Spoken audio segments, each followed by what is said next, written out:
Hey, it's Matt, your average gamer. For this video, we're going to be doing a Duchess build guide. Her passive ability allows her to sidestep, much like in Bloodborne. Restage allows you to redo the last 2 seconds of damage. It's incredibly OP. And Finale is awesome. It allows you to be invisible, and you can pick up your allies. For this guide, we're going to go over a lot of different things, how to run her as a dagger build up a lot of status effects. She's incredibly quick. She's probably one of, if not my favorite character to play as, and I really hope you enjoyed this guide as we jump in. Talk about Restage first. So the way it works is you get the last 2 seconds of damage with her main ability. It's one of the most, if not the most, overpowered ability in the entire game. It's really ridiculous. When your teammates or you do a lot of damage to a boss, you can restage the last 2 seconds to allow the boss to take even more damage. You could stack literally thousands of damage this way, and it's incredible. It's probably the best ability in the game, and I recommend using this as much as possible. We're going to talk about Relics later. There's a way to actually get this twice and at random as well. It's pretty awesome. But let's talk about Mobalytics real quick.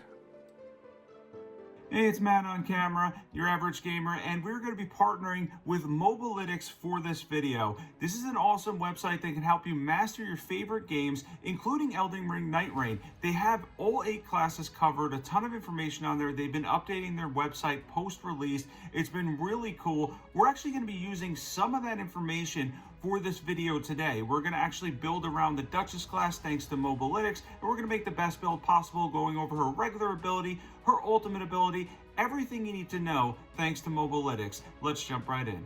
Of course, we used Mobalytics guide to create a awesome status effect build. They got a lot of information on there. We're going to jump in and talk about status effects and daggers. Now, with daggers, you can build up them very fast. For this, we went with Frost and Bleed. Frost and Bleed is a great combination, by the way. I'm going to mention this later in the video, but you can actually put Poison Mist on your starting dagger, and then when you use Poison Mist, you can end up with Poison and then either Frost, Bleed, or Rot, depending on what you have in terms of relics. It's incredibly overpowered. As you can see here, when we're fighting the Centipede Demon, we're able to do a lot of damage, build up some Frost, Bleed, etc. Whatever you're able to do to the bosses in terms of status effects, and building up a lot of damage and making sure that you hit her ability as often as possible. Basically, as soon as it's ready, if you and your teammates are stacking up a ton of damage, you're going to then use that ability to increase your damage even more. It's going to replay the last 2 seconds, and the boss will take that damage. It's really excellent for when bleed procs, frost procs, etc. happen, which, of course, as Duchess, you're going to be causing a lot to the bosses you face. And of course, when we go over relics later, we'll talk about what you want to use to build around that to make her even more powerful. There's actually going to be 2 different builds in this video. At the end of the video, I'm going to then do a build of my own. For the first one, we kind of use the guide that Mobalytics has, and it's absolutely awesome. There's a lot of information on there. As far as later in the video, we have a guide also for a really fun one if you have the final boss relic, or if you just like running affinity builds and want to try something different. At the end of this video, there will be one for that, and it's going to be a lot of fun too. So we got a really powerful build, a really fun build guide for you. Yeah, I can't wait to jump into both of these. Of course, for the first one, we're going to have a ton of relic options for you to build around her and make her incredibly powerful. Her remembrances are quite good as well. I recommend doing the remembrance quests. They're incredibly long, though. They do take a little bit of time for each of us to get them all done.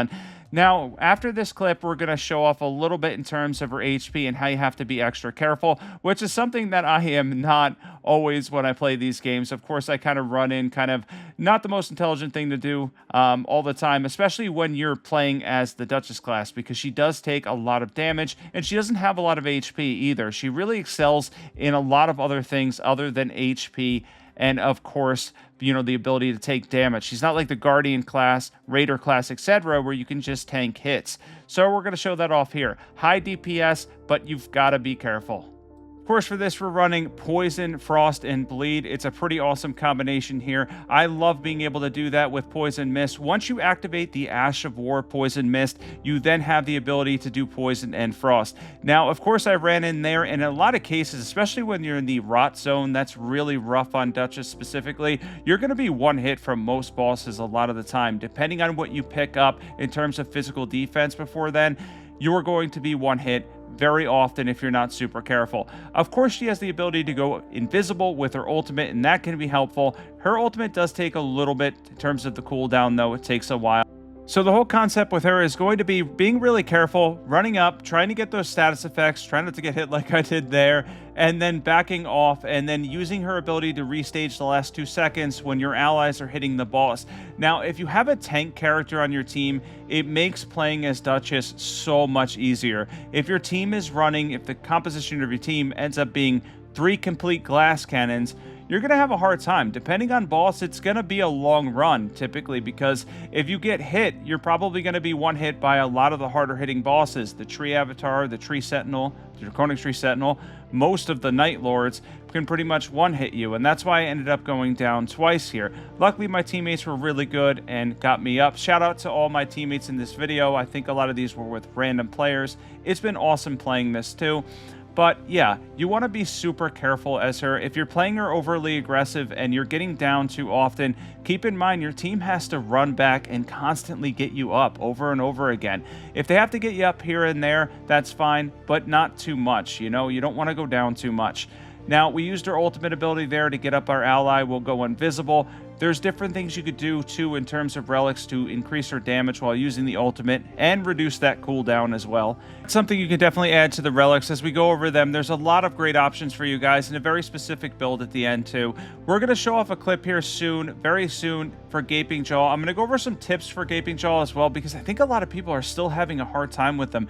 When I rank the bosses, a couple people mentioned that he's very difficult for some, but if you use Frost and Poison and you have the right build, you can absolutely destroy Gaping Jaw. We're going to show off one more clip here with our status effect build, jump into Gaping Jaw, then the relics, and then lastly, of course, I'm going to show off the cool affinity build if you get the final boss relic. Or, of course, you'll be able to use any, really any 2 different affinities on 2 daggers as you run through the game, and you will get some good rolls with that. I do find that finding daggers is a little bit of a problem for Duchess sometimes. Of course, the more bosses you defeat, the better chance that you will find a good dagger. The Bloodstained dagger is excellent. But yeah, it is difficult at certain times, especially early in the run, to find the right dagger to run with your main one. All right, now we're going to talk about shredding bosses, a little bit of tips for Gaping Jaw, and how to run a Frost and Poison build against him. Maybe it's Gaping Jaw's ability to pretty much grab your teammates that's bothering you. If that's the case, you can use Poison against him, and it'll actually drop your teammate before killing them, which is awesome, or downing them, rather. So that's a really good thing to know. If you didn't know that, you can use Poison to stop him in his tracks multiple times throughout this fight. We were able to poison him there. And when he throws up that gunk, that's actually him shedding off the poison.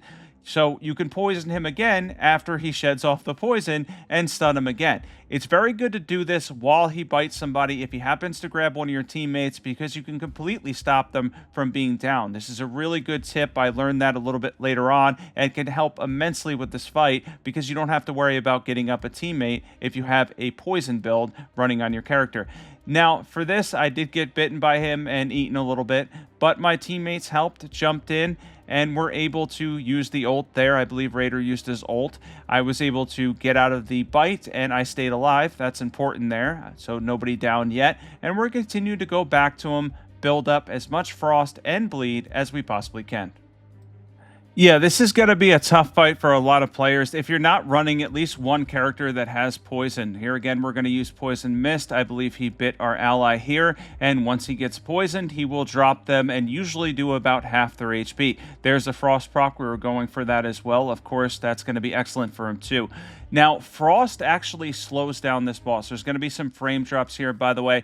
This was, funny enough, recorded a day after they supposedly patched the frame drops. Now, it doesn't freeze anymore. I run a 4070, so it's a pretty average PC. It's all right. And it still frame drops at times in this fight post that patch. This was actually after the patch, and I still had some frame dips, but that's a story for another day. Hopefully they get that a little bit better under control in the future. However, I think there's just too much going on in this boss fight for a lot of PCs. Anyways, in Phase 2, you could slow him down significantly with Frost, make it a lot easier that way. And if you're running Duchess, you want to continue to just stack the successive attack damage that you can on his legs. You're going to have to watch out for those stomps, though. They do a lot of damage, as you could see there. Now, for this particular run, if I remember correctly, I was able to get some physical damage, like resistance, as well as using, I believe, Boiled Crab, too. So that's really helpful as well to run as Duchess, because she can, again, be one hit by a lot of the Nightlords, so you have to to be really careful with that. As you can see, the frost on him, it's going to slow him down just a little bit. And of course, we're going to continue to try to get poison build up on him. If he stands still, that's a great time to use the Poison Mist Ash of War, because he'll just stand in it and stay poisoned. And it's absolutely awesome to be able to do that, because then his HP will continue to tick down from there, even as he's running around. I noticed that in a lot of From Software games too, when you get to the end of these fights, they tend to just spam everything. It feels a little bit cheap at times. I don't want to complain about it though, because I love their bosses, and honestly, I think the Nightlords are pretty fantastic overall. But still, at the end, it's like they're going to use every move possible to try to make sure that you fail, and it just feels like that. Like, I remember Elden Beast was kind of the same thing. It's like when he gets down to just a little bit of HP, you got Elden Stars, and then he'll just start to spam every holy attack. It feels like the Nightlords kind of do this too. Maybe it's just the adrenaline rush at the end, but yeah, be extra careful at the end, especially as the Duchess class. We're going to take down Gaping Jaw now, and a quick word real fast. So before we jump into build 2, I just want to thank Mobalytics again. Be sure to check out their guide. That's their status effect build guide. We ran that. It was absolutely awesome. Did a ton of damage and took down Gaping Jaw, an incredibly tough boss. We're going to jump right in now to Relics. Let's get into this. And the best relics for Duchess. Remembrance her chain attack reprises event upon nearby enemies. I always use this. Defeating enemies while art is active improves attack power. Difficult to spot and silence footsteps after defeating enemies. Dexterity boost, arcane boost, character skill down reduction. Of course, anything that boosts blood loss, rot, poison, etc. Increase maximum HP. Flash hustle heals allies. Starting armament inflicts frost, bleed, rot, or poison. Endurance boost. Hits give you endurance back. Any boost to sorceries. If you're running her as a mage, she can be an excellent mage. Poisonous Mist Ash will allow you to have poison, plus your choice of status effect, anything boosting daggers, excessive attacks, etc.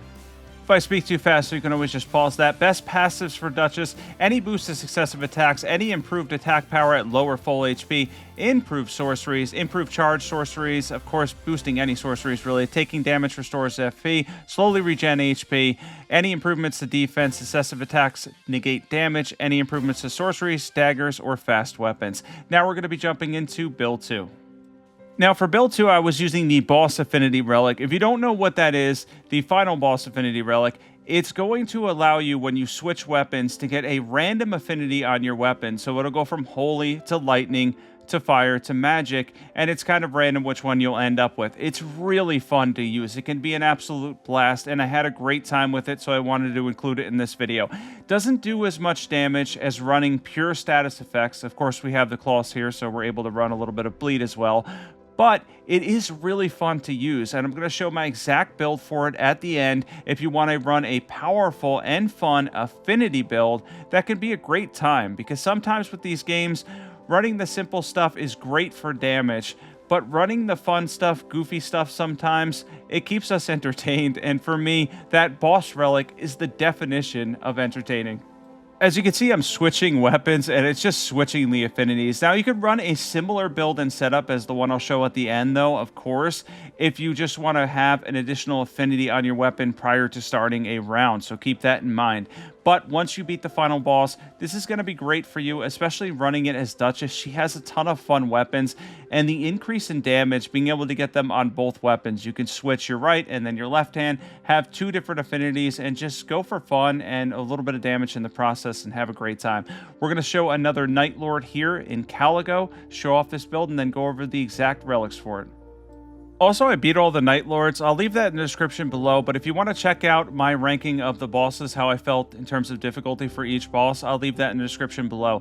Now, for Caligo, he can be a little bit of a challenge. We're running random weapons here, just trying to have fun switching them constantly, and then, of course, each time getting in a different affinity, which is really cool. I really like that they added that to the final boss relic. It's really cool, and it's a lot of fun. Of course, we're going to be using Restage again here too, the same one that also gives you the random Restage on chain attacks, which is really cool. Basically, if you're continuing to hit a boss or enemy, it will replay the last 2 seconds without you having to use your ability at all. It's absolutely amazing. And I gotta say, for that one, I always use that. I mentioned you need to be using that one if you're running Duchess, because it's part of the reason why she can get incredibly high DPS, because you're getting that random one essentially, and then you can do more damage and then use your ability and then wait for the cooldown, etc., and just continue to stack sometimes thousands of damage in the process of hitting the boss. It's really cool. Keep in mind when your allies are doing chunk damage to basically restage the last 2 seconds as well. Even if you're not doing as much damage, you can restage that and get some more damage, but you're going to want to be the one in a lot of cases to really stack up that successive attack damage and power. And then of course afterwards, I got hit by that, restage the event to get that damage back, which is awesome. So you can kind of double down on the damage there. I don't think it quite does exactly double. I don't know what the percentage on it is exactly, but I do know when you chunk status effects, it's really helpful. When you get critical breaks, etc., you're going to be able to get a lot of additional damage using her ability Restage.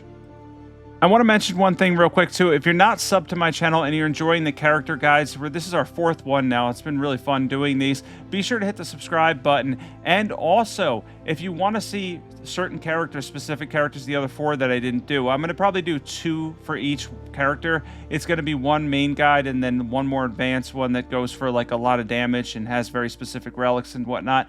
If you want to see those, or if you want to see a specific character done, be sure to comment that below so I know. I kind of poll things and go for my comments, and then I look at what people want to see, and then I use that for my next video, because I try to keep the people that sub to my channel as happy as possible and try to do them in the order that they want them done. And I was thinking Raider next, but you have something else in mind, definitely comment that. We're going to be taking Caligo down here, of course, soon, and we're able to do a lot of damage with this build. Both these builds on here are going to do an incredible amount of damage. We have the status effect one from Mobalytics, and then we have something to run for a really fun affinity build and setup that's going to give you a lot of damage as Duchess, where you can use that final boss Relic. I think a lot of people, when they get that Relic, they're going to have fun with it, but they're not really going to know how to build around it exactly. I think I came up with a really good build for her specifically. Now, I know the Twin Blade I'm using, not great scaling for her specifically, but she really excels with pretty much any fast weapons. Any fast weapons you pick up, she's going to excel with. Her successive attack damage can be insane, especially as she gets buffs throughout the run. So that's really what you're going to want to do for the most part, is run things like Daggers, Twin Blades, anything fast, curved swords, etc. All that stuff that can build up successive attack damage, and of course status effects, or in our case, a lot of affinity damage. You're also going to realize as I continue to build around these characters that I'm always going to give you one that does a lot of damage as we work on these, and then I'm going to give you ones that are just pure fun too. It's really up to you what you want to use. I think if you're a better player, especially a better player than I am, I'm average at most of these games, you're going to be able to run a lot of fun builds and goofy builds and still do well. But I like to make some of the fun builds more powerful too, so that average players can use them as well. That's something I like doing on my channel. I did that a lot with regular Elden Ring. We're going to continue to do that too. And of course, we'll have the high damage stuff as options and whatnot as well too, so that you can go in and do your status effect thing or whatever you want to do and get a lot of damage, because on some runs, you're going to need that. You're going to need the excessive amount of damage that Duchess can do, her insane DPS, and it's best with status effects. It truly is. Another quick shout out to Mobalytics. Don't forget to check them out in the description. I'm going to talk about the ending here, and we're going to show off, of course, the exact relics that I used for this build that ended up being a ton of fun. Duchess is a blast. I highly recommend this character. For our first one, we have the Grand Burning Scene, and that's going to be the Dagger Chain Attack, improved attack power with 3 curved swords, and Vigor +2. After that, we have the Knight of the Lord, switching weapons, add an affinity attack, boost attack power of added affinity attack, switching weapons, boost attack power. Then we have defeating enemies while art is active, ups attack power, rune discount, improved poise, and damage negation when knocked back by damage. These are really good. I hope you enjoyed this video and guide for Duchess. I will catch you guys in the next video.